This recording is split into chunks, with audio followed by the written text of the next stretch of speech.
welcome to this week's In Conversation. My name is Phil Jackman and I lead on CyberNorth, the Northeast Cybersecurity Cluster, developed by Dynamo Northeast and supported by Accenture and the Innovation Super Network.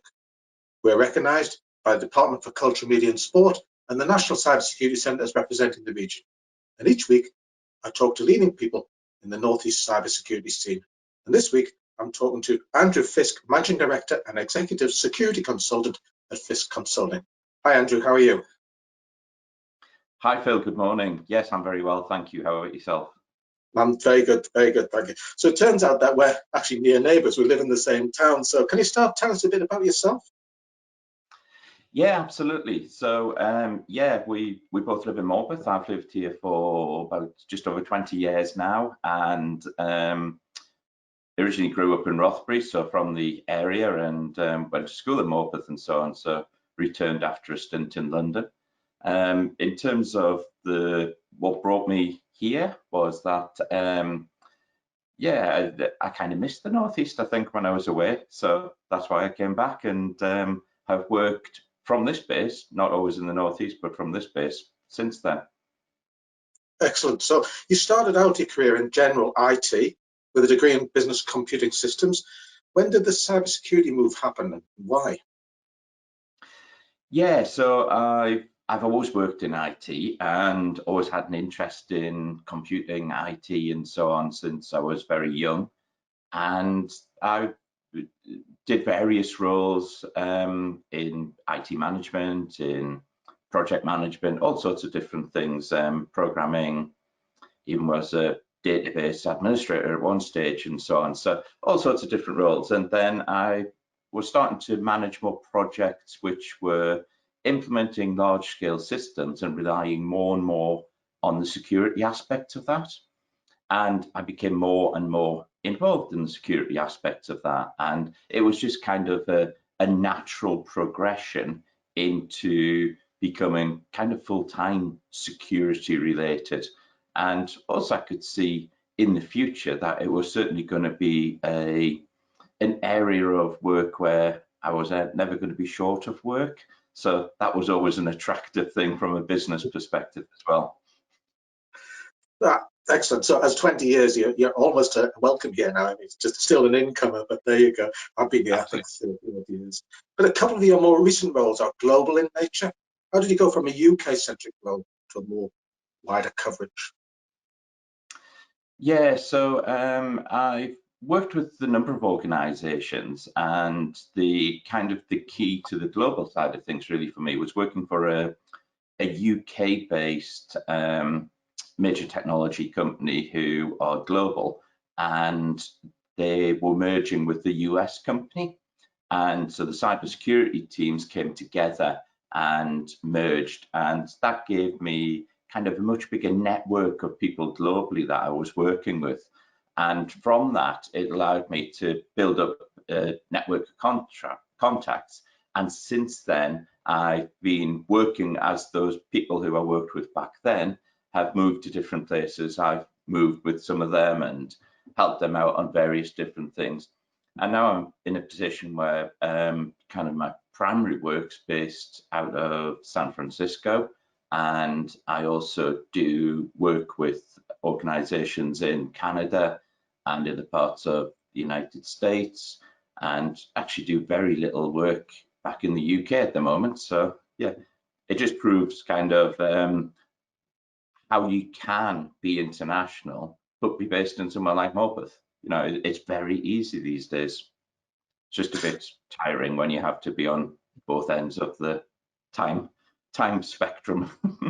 Yes, I bet. I read with interest over the weekend, though, I think that India is deemed to be the country at least risk of cybersecurity attacks. I'm not sure if this is true, but are there differences in cybersecurity threats and management across the globe in your experience?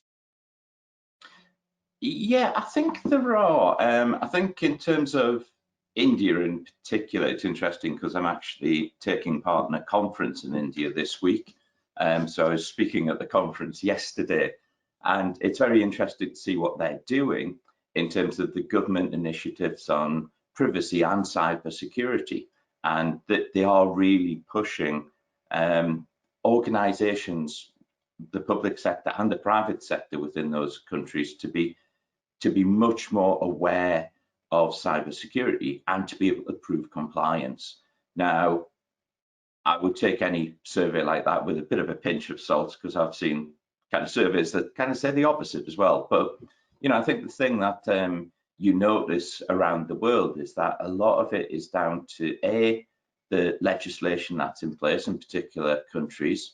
So we saw GDPR have a big effect in Europe, and that's moved into America as well, and people took notice of it there. That had an impact in terms of privacy and cybersecurity.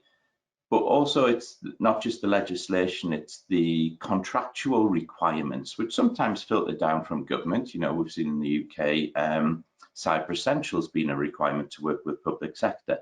We've seen in US, I've worked with some defense contractors, and they have particular requirements based on the NIST standards to be able to meet in terms of being able to work within that industry.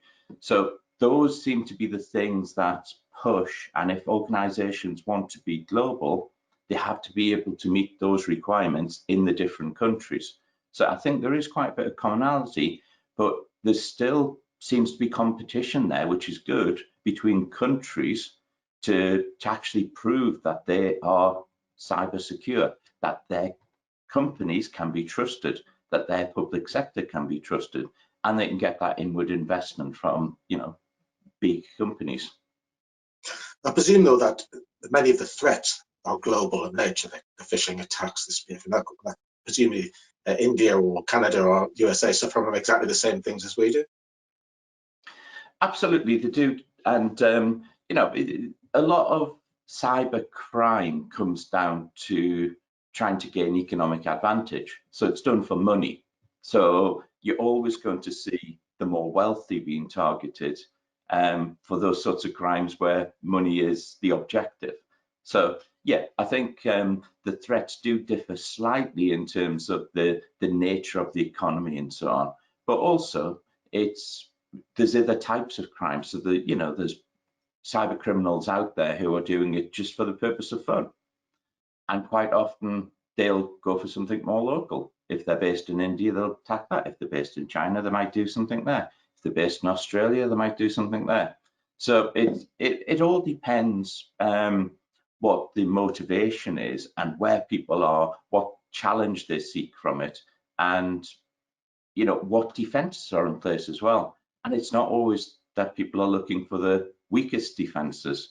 Sometimes they're looking for a challenge and to beat what's defined as the best. Indeed. So one of your current roles is working with a growth stage startup in California, which we often think is the birthplace of modern technology. So we need more cybersecurity startups in the region. What conditions do we need to create or to make this happen? Yeah, I think it's an interesting one, this. I think if I reflect on kind of some of the cybersecurity startups that I know who are based in California and particularly San Francisco Bay Area, I think a lot of the leaders there are the founders, the leaders are people who moved from some of the big tech startups, the Facebooks, the Microsofts, the Apples, and so on. And whilst working in those roles in those organizations, have developed an itch to do with cybersecurity, which they want to scratch. And they've developed their ideas as far as they can, working within their previous job, and then have started up something different there. So they've got that business experience, that startup experience, that technology company experience, if you like, not necessarily technical experience per se themselves, but they have that knowledge of working in that sort of organization. And then they've started up. But secondly, I guess what they've got then is a talent pool to pull on. So there's quite a lot of still skill shortages in those areas, but there's more people around who are moving around between companies and able to be attracted to startups, which is kind of the third point, which is that culturally, a lot of people are looking to make their millions there. So, you know, even at the lowest level of the kind of the entrance into the industry, they're looking to say, right, who can we work with? Who's going to make us loads of money? You know, where we're going to get our share options that are going to, you know, mature at some stage into making lots and lots of money. So there's that cultural thing about wanting to succeed in that sort of startup environment. So if we translate that back to the Northeast, and okay, how do we make an environment in the Northeast where we encourage that sort of startup activity? We need to look at what we can do that's unique. We need to make sure that we're getting those ideas, the flow of ideas. Now, in terms of cybersecurity, one of the things that sort of I'm quite passionate about is that despite being a techie myself, cybersecurity isn't really about technology. You know, you've got the people, the process, and the technology always should come third in terms of cybersecurity. Yet, you know, you look at the advertisements that are around and it's always piece of technology, solve all your problems. It never does. And, you know, because people ignore the people in the process side of it. So how do we get those ideas? How do we get the people with the itch to be able to move forward? They may not have the technical experience. They may not understand how to set up a business. They may not have that sort of startup experience, but they have an idea. And it's finding a way of engaging with those people to bring those ideas forward, to enable that discussion with the people who can then make it happen. So putting them in touch with people who can facilitate it, with people who can then do the technology side of it, and making them believe that it's actually possible to build that culture, not just within existing cybersecurity people, because they might not have the best ideas all the time. You know, they might be stuck in their technology chain of thoughts. And how do we then move that forward and build an environment where people can actually work together and ideas can spin off other people? And so we can have that discussion moving forward and do something different to, you know, the other areas in the UK that traditionally have been quite good at cybersecurity startups, you know, for obvious reasons with GCHQ. Cheltenham's a key area, London's a key area with the major financial companies and so on that are there and the interest that's there. So how do we make something that's different? And we do that by engaging in kind of how we discuss things, how we generate ideas, and how we then take those ideas forward. And how do we build the talent pool to be able to develop what we need to develop within that? So how do we get the feed from, you know, software developers? How do we get the feed from people who can produce good interactive multimedia and so on for the training aspects of it, addressing some of the people issues?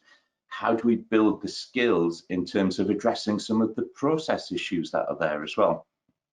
And pulling all of that together and being able to facilitate people coming together to build ideas. Absolutely. That was a long answer. No, I couldn't agree with you more. One of our developments or we're working on is an cybersecurity innovation center to try and do exactly that, help people with ideas come together with businesses, etc., etc. But that was a really full and useful answer. Thank you, Andrew. So I'm going to go to my last question then. And these next few months are going to be a real challenge. What are your hopes in terms of the future? I think thinking about this in terms of certainly the cybersecurity side of things, then my hope is that we can move away from perhaps being so reactive and get on to more proactive approach to cybersecurity, to start kind of going back to building cybersecurity in by design, if you like. Whereas we've had to react to situations over the last however many months this year, most of this year actually, and to put solutions in place that perhaps aren't optimum, perhaps don't recognize that it's cybersecurity is about the people, it's about the process, not just the technology. And how do we then change that around and build into the business priorities moving forward the fact that, yeah, we need to actually take advantage of where we are but move forward with that and build cybersecurity into it to make sure that we've got the agility, the flexibility in the future to react to events and to be able to change when we need to. And I think there's some fantastic opportunities there for businesses in general in terms of being able to identify, where they are, where they're going, what's actually changed, and what those opportunities bring. For me, and working with cybersecurity companies, the global market's opened up massively. We're having discussions now with people all over the world that we would never have had because they would have expected us to be in the boardroom with them. Well, they're more than happy to do it remotely now. So there are a lot more opportunities there. And it's about the businesses that can actually capitalize on that, making moves forward and acting proactively to be able to do that. And perhaps in some cases, taking risks around that. Excellent. Well, thank you very much for that, Andrew. I'd also like to thank Robert Campbell, who's helped me to set up these in conversations. Look out for the next in our series, which I think will be in the new year. And if you're interested in taking part, please get in touch. Thanks once again, Andrew.